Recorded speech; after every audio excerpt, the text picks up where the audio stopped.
You know that thing where you get an amazing pair of shoes at a really great price and want to tell everyone about it? Yeah, so do we. Here at Designer Shoe Warehouse, we'll give you something to brag about, like the latest styles from brands you love, or the trends everyone's obsessing over, or shoes that make you feel like, well, you. So go ahead, show off a little. Find shoes that get you at prices that get your budget. Head to your DSW store or DSW.com today. DSW, let us surprise you. Welcome to the No Guilt Mom podcast. I am your host, Joanne Crone. A little controversial today with this title, meant to draw you in, of course, but we're going to tackle some gentle parenting because gentle parenting is everywhere right now. And before we get into it, shout out to all those Lolas, all my Lolas out there. You are in the right place if you want to grow yourself, you want to know how to relate better to your kids, but you know that it's time to take care of you too. So if I can ask you a quick favor, can you go and review this podcast on Apple Podcasts? It would mean so much to me and it helps other women find this podcast as well. Or comment if you're listening on Spotify so we can have a conversation about this. And I just love hearing from you. With that, let's talk about gentle parenting because you have probably heard it mentioned everywhere. You might even practice it.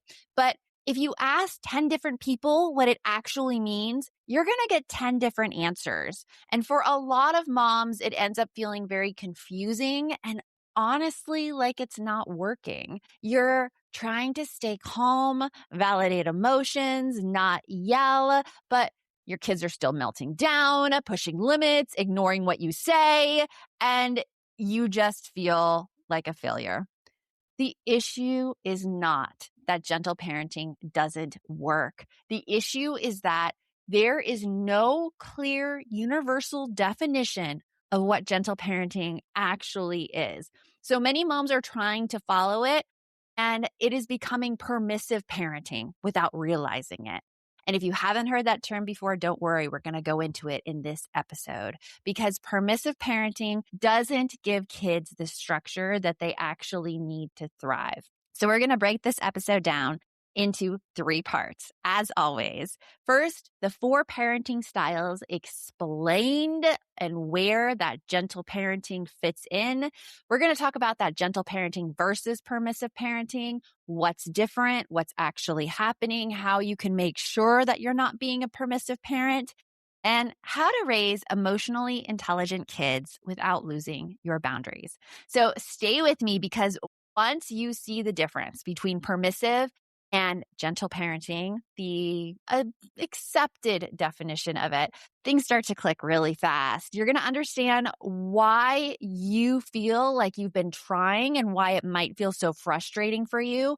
And you're going to understand what actually creates respectful, confident, emotionally strong kids. I'm also going to share some real examples from my own parenting, what worked, what didn't, what made the biggest difference. So with that, let's get on with the show.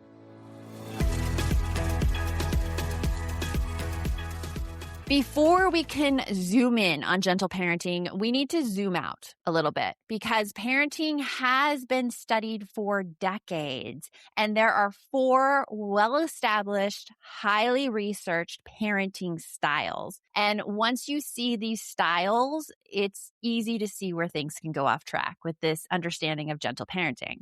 So the 4 styles, just as an overview, they are dismissive, permissive, authoritative, and authoritarian. Those 2 get confused a lot. So when you think of parenting styles, we think about them in terms of a gradient, really, where say you have the y-axis going up for high warmth and you have the x-axis going like to the side for boundaries, for structure. Each of these parenting styles can be plotted along this kind of grid. So first, dismissive. Dismissive is known as low warmth, low structure, meaning these are the parents who are neglectful. These are the ones who are like sitting on the couch. They're the typical things you see in sitcoms where they're like, I don't know where my kid is and I don't really care where my kid is. Like they could do whatever I want. Who cares? Who cares? That's a dismissive parent. Now, if you're listening to this podcast episode, You are not a dismissive parent. A dismissive parent would be nowhere near parenting education. They just do not care about it. So we could just take that little category of parenting and just put it off to the side. You don't need it. It's just good to know about it. The next kind of parenting style, which is like the extreme in the other direction, is authoritarian parenting. This is where it is very high structure, but low warmth. This kind of parenting is the do what I say, but not what I do. Like it's my way or the highway. This is something that a lot of these kids have been maybe exposed to, and I see examples of this parenting today. In fact, when I post on social media, such as TikTok and Instagram with a parenting tip, all of these authoritarian parents are calling me just horrible names and saying, I have no idea. And that, you know what, like you shouldn't even negotiate with your kids, just give them a few slaps around. That's abusive, by the way. It's not saying authoritarian parenting is abusive. That's just one of the directions it may take. Authoritarian parents say stuff like, oh my gosh, get good grades in school. Like, I don't care if you don't like the classes. You need to get good grades. You need to do your homework every night. You need to do this, without bothering to create the relationship or the environment where a child can thrive. So that's authoritarian parenting.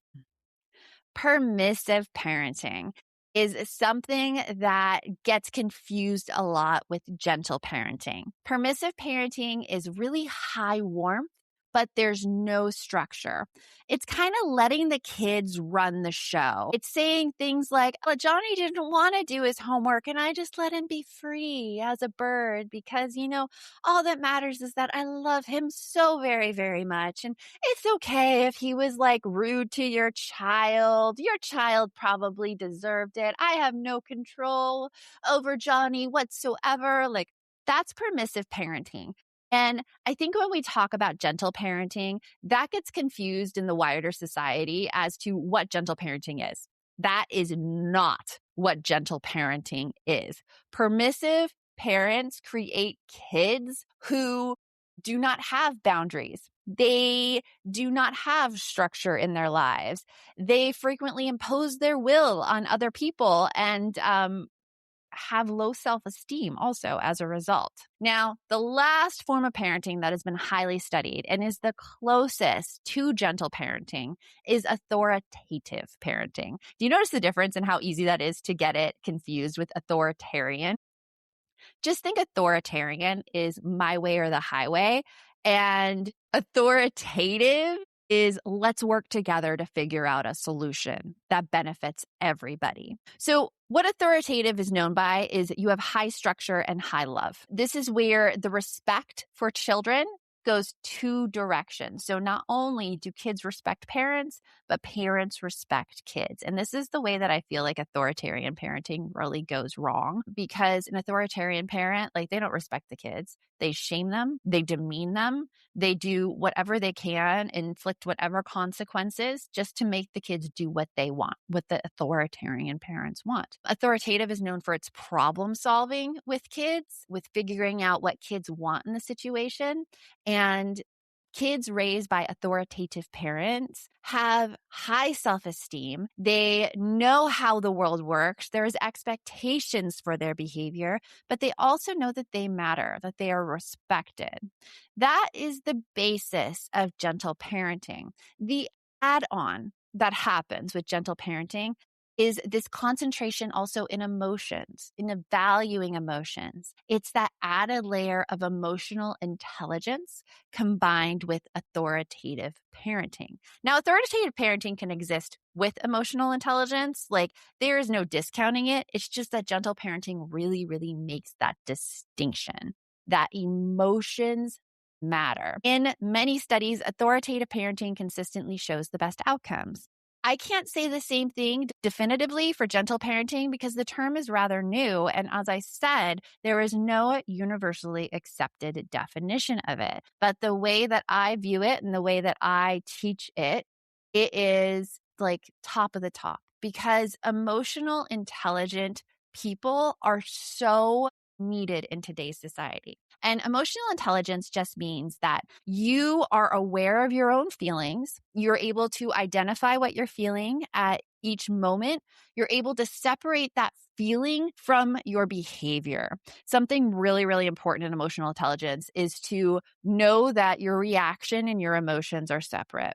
I like to tell my clients the phrase that all emotions are welcome, all behaviors are not. Do you see how that makes the difference between the permissive parent, where the permissive parent would just let the child behave any way that the emotions dictates? With this kind of parenting, we're making that distinction. So for example, say like your child is really, really upset. And I can tell you the example from my son. My son was so angry as a 2-year-old, and he would frequently get angry at his older sister. They're 4.5 years apart. She would say something and he would erupt and be like, no, that's not it. Just yelling at her, hitting her, like that was the emotion, and the behavior was the hitting, the yelling, the screaming. Now, with that, and looking from a gentle parenting point of view, I saw his anger as one thing. And it's okay to be angry. People need a way to vent their anger, but they need to vent it in acceptable ways that do not hurt another person. And so what I did with my son is I took him aside. I'm like, you are angry. You are so angry. And he's like, yeah, yes, I'm mad. And then I taught him how to scream into a pillow when he is really mad. Because I said, it is not okay to hit other people or hurt people, but let's see what we can do with this anger. Let's go scream into a pillow. And that's something that he really took to. And it's something even now he uses today. As a 12-year-old, sometimes I hear when he's really, really mad, he shuts the door and I hear this muffled scream. It works. And the benefit of that, the benefit of teaching emotions along with the parenting that, I set the limit, hitting is not okay. Like, don't hit people. It's not okay to hurt other people. I set that limit, but I also validated that emotion and taught him another way to let that emotion out without hurting someone else. And I could say long term, seeing this, you have kids who aren't shameful of their emotions, who are aware that when they have emotions at a really high level, they need to give themselves some time and some space to cool off so that they don't inflict their emotions on other people. I mean, can you imagine in today's society if all the adults learned this? If, say, our world leaders, or maybe even, I'm going to say it, the president of the United States, Donald Trump, if he learned this about emotions, do you see how emotional intelligence is a really, really great thing to focus on? Now, in the next part, we are going to get into how this gentle parenting really differentiates from permissive parenting so you can see those differences and give you a way to put it into your own parenting. Moving into spring always makes me want to declutter, like not just the closets, but everything. And that includes my finances. Because honestly, I was shocked when I opened Monarch and saw how much of our income was quietly disappearing into subscriptions I had completely forgotten about. Apps I signed up for because they sounded amazing at 11 p.m. You know how it is. And then never opened again. Let Monarch do your financial spring cleaning for you. One dashboard that gets your entire financial life organized. No more clutter, no more mess, no more scattered logins, just accounts, investments, property, and more all in one place. Get your first year of Monarch for half off, just $50 with promo code NOGUILT. And here's what I really love, the weekly AI recap, because one week it flagged a spending spike on takeout and delivery. And look, I get it. It was a tired week, but seeing it laid out like that made me think, okay, I need some easy, low effort meal prep in my life so that a hard week doesn't also become an expensive week. That's the kind of thing Monarch catches before it quietly becomes a habit. Use code NOGUILT at monarch.com to get your first year half off at just $50. That's 50% off your first year at monarch.com with code NOGUILT. I just got back from Japan and packing is always my nemesis. I always end up with like 4 bags just for my toiletries. But this trip was different. I brought my Quince travel case and the leather felt incredible. It had these built-in straps, like little slots perfectly sized for my makeup brushes, so I didn't have to just stuff them in. And all of my toiletries fit.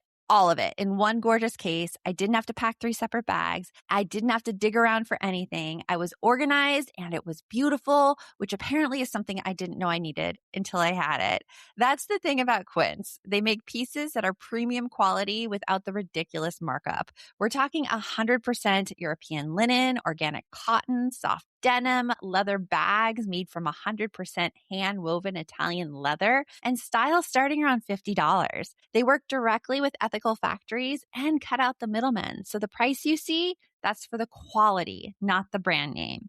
Their spring pieces are lightweight, breathable, and the kind of things you just throw on and look like you have it all together, even if you absolutely do not. I'm speaking from experience. Refresh your spring wardrobe with Quince. Go to quince.com/NGM for free shipping and 365-day returns. Now available in Canada too. Go to QUINCE.com/NGM for free shipping and 365-day returns. Quince.com/NGM. You know what I wish existed when my kids were little? Great Wolf Lodge. An indoor water park inside your hotel where it's always 84 degrees, especially living in Phoenix where the sidewalks burn your toes. That would have been amazing.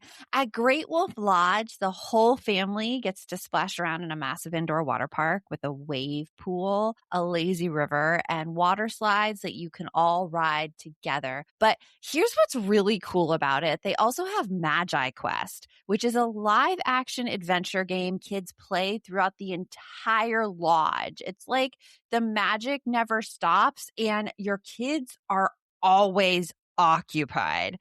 Between the Northern Lights Arcade, the great dining options, and the complimentary dance parties nightly, there's genuinely something for everyone all under one roof. No packing up and driving somewhere every hour. No, I'm bored. Just connection, fun, and honestly, a little magic for you too. With 22 lodges across the country, there's probably one close to you. Check it out at greatwolf.com and bring your pack together.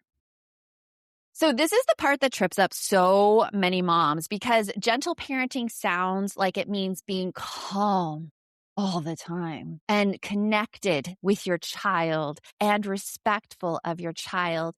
But what it often turns into is something very different, because one thing I always say is that you can only control your behavior. You can't control your kids' behavior. You can't control the behavior around you. All you can do as a parent is to set those expectations for behavior and to guide kids into using their emotions in different ways. Gentle parenting often gets interpreted as no consequences or endless explaining or avoiding conflict. And that just slips into permissive parenting. So let's look at this one by one. Let's look at the no consequences thing, because this one is easily misinterpreted. No consequences really doesn't mean punishment. When we're looking at gentle parenting, we are not punishing our kids for behavior. So for example, like if they left their bike out and they weren't supposed to leave their bike out, we are not saying that like you're going to be grounded for a week and you're not allowed to play because you left that bike out. That consequence doesn't make sense in that scenario. Rather, we let natural consequences take their course. So if you leave your bike out, maybe your bike's stolen. Maybe your bike gets rust on it. Maybe your bike gets dirty and you're going to have to clean it off. Those are the kind of natural consequences that kids can expect if they do the behavior. Natural consequences are the best teacher ever. And you might be saying, Joanne, but if the bike gets stolen, then my kid won't have a bike. Yeah, they won't have a bike. That's what happens. And you don't have to buy them a new bike. Like that's not what should go on. But if the bike gets stolen, it could be, okay, well, your bike got stolen. Like, oh, that's really awful. and they go through that emotion of loss, of a bit of grief. And then they have to make a plan on, how am I going to get a new bike? What am I going to do now to get this and to make this right? And if my parents can't pay for a new bike for me, how am I going to earn that money? Do you see how the natural consequences, they could feel pretty major.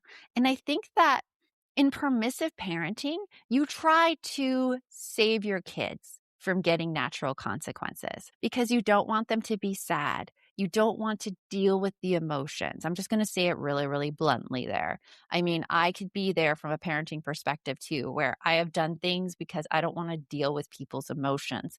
And I've had to really check myself on that because what I was doing is I was taking on other people's emotional labor. I was trying to control the situation so much because I thought other people's emotions were my responsibility. They are not. They are not part of my work. They are not part of your work either. Other people's emotions are their own work. Even though we might feel things that our kids experience so deeply, we need to make that distinction between our kids and ourselves in there. So letting those natural consequences happen is the best thing. Here's another natural consequences that you might find a little gross. We have kind of like arguments back and forth about the dishwasher. And honestly, like my son is in charge of running the dishwasher and putting the dishes away. And I've been inserting myself more than I should. I've been seeing the dishes get on the table. I've been seeing he looks tired at night and I just put them away for him. Guilty, totally guilty. You probably it's okay if you have those moments as a parent. I do too. I realized that I was enabling him. I was letting the behavior of him not loading the dishes go forward. So I decided, okay, I'm not going to touch the dishes. I'm just going to be very annoyed that I don't have a dish to cook with. I'm going to let him know that. I'm going to see what happens. And so these dishes remained on the counter for 4 or 5 days until finally he decides to load them. And friends, there was water in one of the bowls. We didn't know about it. It was sitting on the counter for 3 days and a fly had gotten in the house that had been bothering us that we've been trying to kill. He took that bowl off and I heard across the house screaming upstairs because there were maggots in the dish. I mean, that is disgusting. It makes my stomach crawl just thinking about it. And he was so grossed out.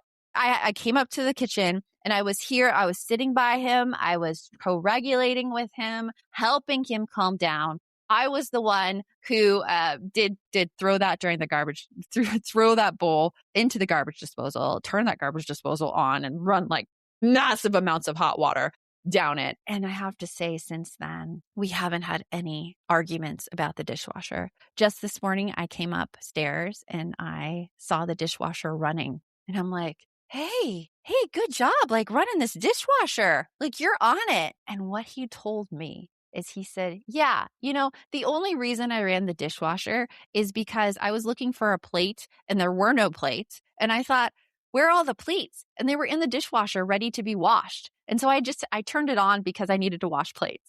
And I was like, that's exactly why everybody turns the dishwasher on. I was so happy about this change of events because he finally saw that this is something I need. And here's what I need to do to get it. So don't let those natural consequences be scary for you. If you let them play out, they are the best teachers ever. Something else that gentle parenting gets interpreted as is this constant explaining, endless explaining your reasons behind things, explaining why you did this, explaining da da da da da da da.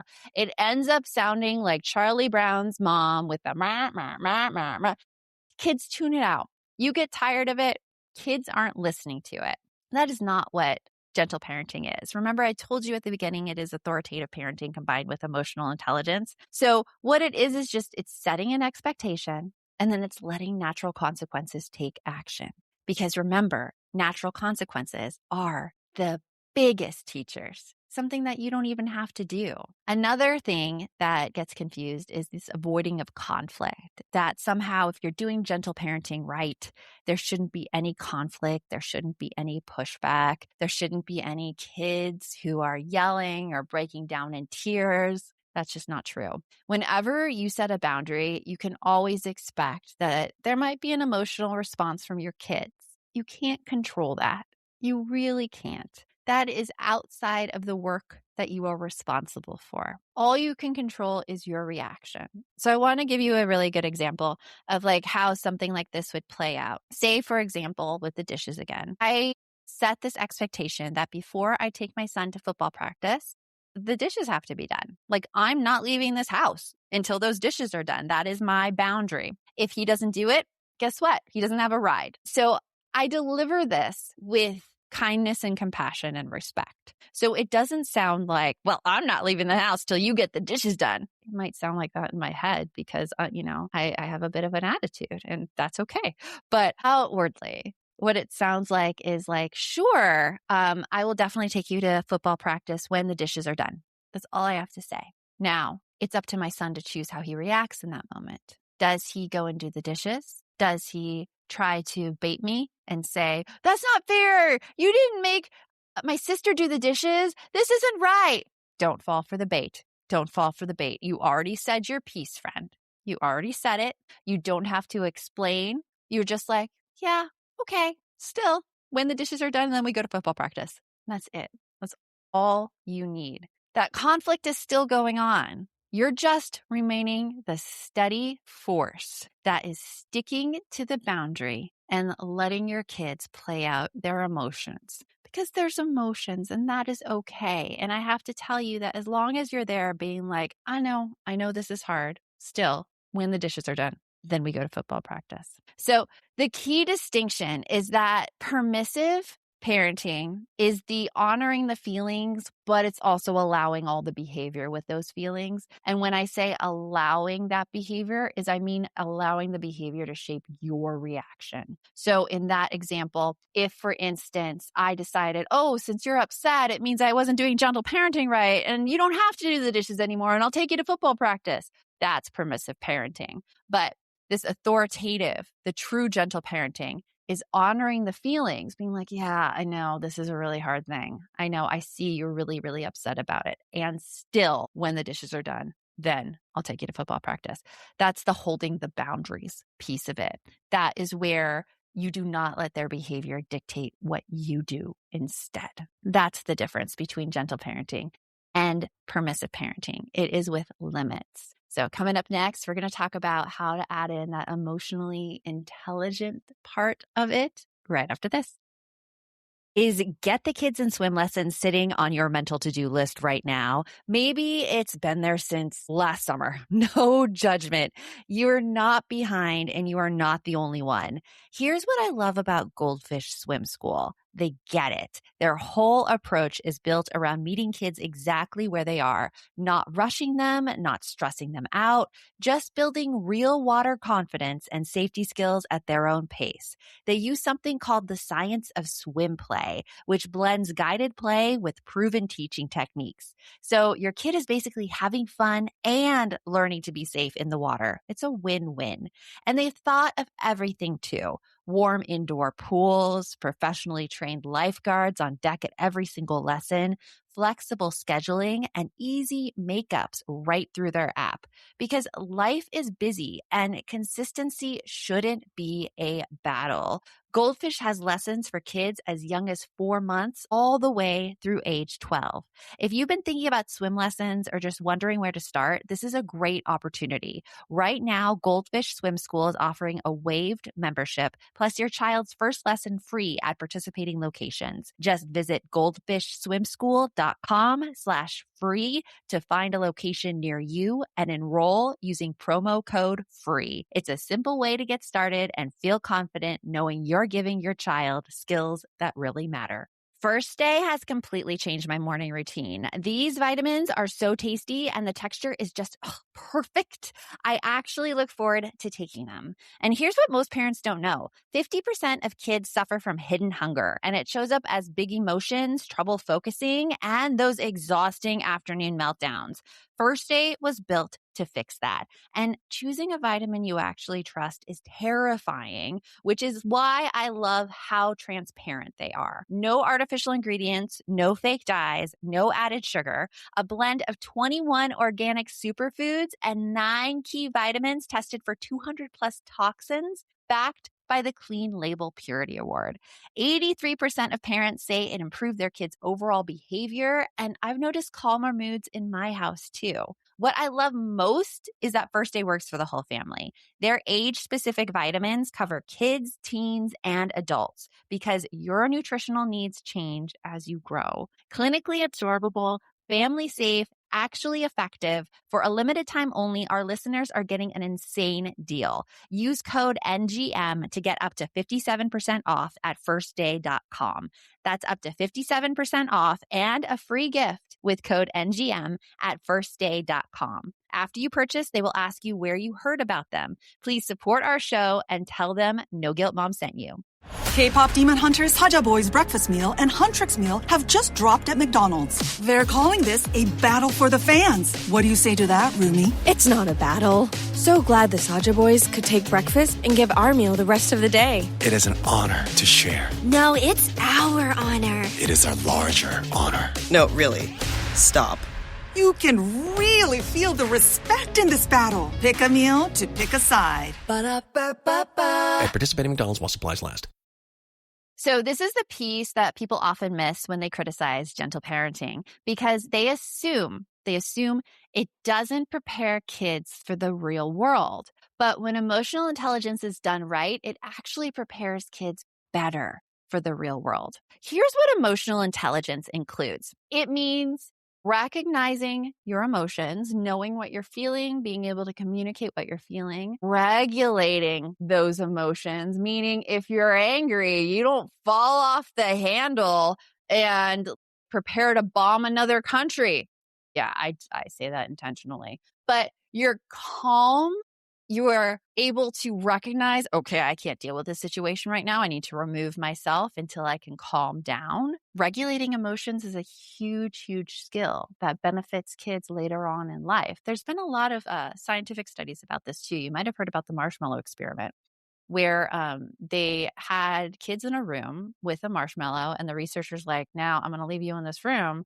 And if you don't eat that marshmallow, I'll give you 2 marshmallows on return. And what they found after following these kids throughout their lives is that the child who was able to regulate their emotions and not eat that marshmallow had better results later on in life because it's like a self-control. It's a regulation thing. Now, there's a little criticism about that experiment because they did not differentiate for socioeconomic status. Whereas they didn't say that, oh, here's the kid who is well fed and has treats all the time versus the kid who may never get the chance again to have these treats and doesn't have practice in the self-control. But it still shows you how regulating your emotions helps you later on in life. So that's 2 pieces of emotional intelligence: the recognizing your emotions, the regulating your emotions. The next piece is the communicating clearly to others.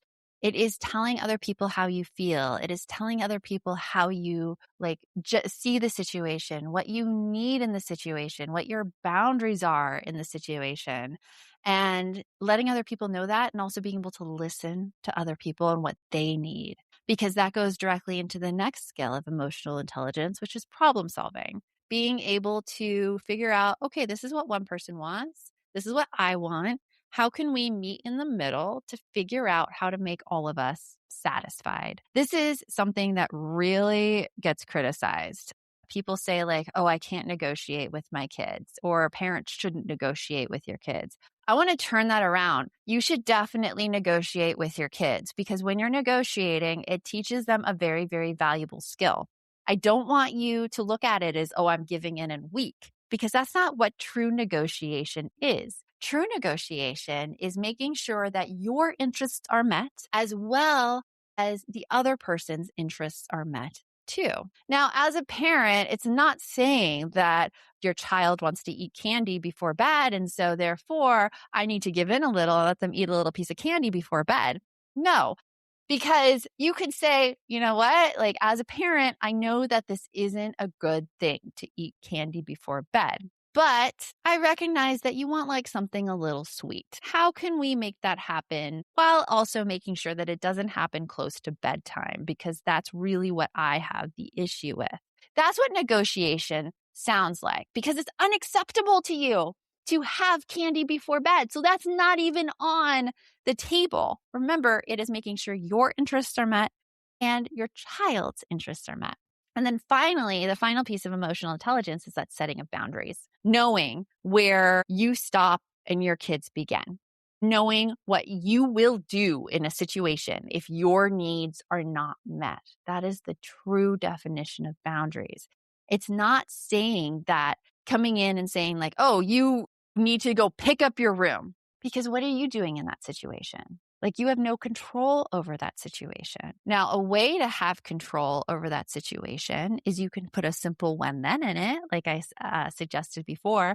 When you pick up your room, then we can go to the park and play, because you are dictating the order of events. You are having control over you personally taking your child to the park to play, but you're also making sure that your interests are met with having that clean room. It's not a threat. It is a dictating of the order of events. And the benefits of using this method on your child is so good. Like I see my daughter now, she is almost an adult. She's 17 years old. I see how she handles social conflict. And I could tell you this one story about she knew one of the people at a club she was in was talking behind her back. And so she confronted this girl and she's like, here's what I heard. The girl ended up apologizing and saying, no, that's not what I meant. And, my daughter's like, okay, everything's good. Then it happened again when the girl talked behind my daughter's back again. And so she confronted this girl again. Oh, no, that's not what I meant.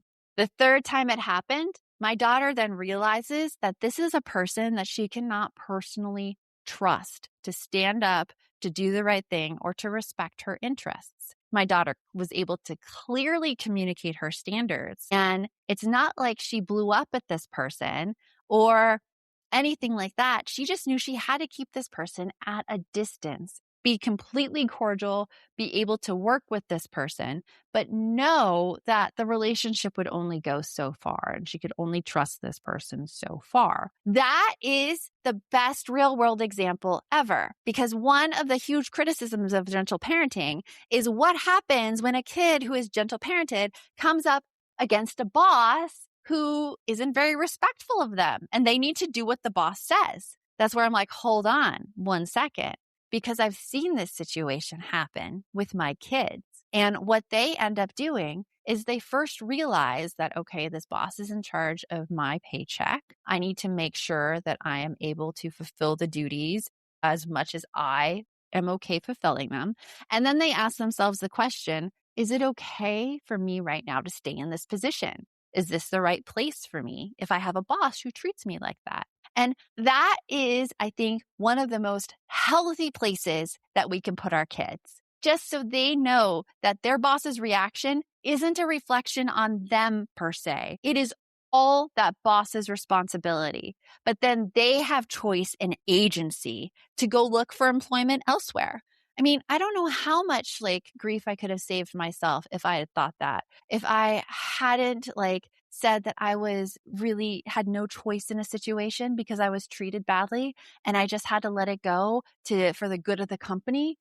I would save myself years of horrible situations filled with anxiety, going into people pleasing versus what I see my kids have of knowing when somebody has some toxic behavior and being able to have that agency and make that choice. So emotional intelligence does not mean saying everything you feel in the moment or placing such a high priority on emotions. It just means understanding the context, protecting yourself, and then being able to respond intentionally. Who doesn't want that? It is an amazing way to be.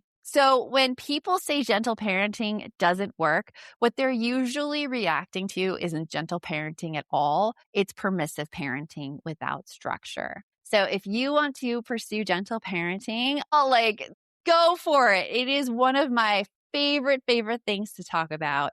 And if you ever want some help with it, I am here to coach you through it.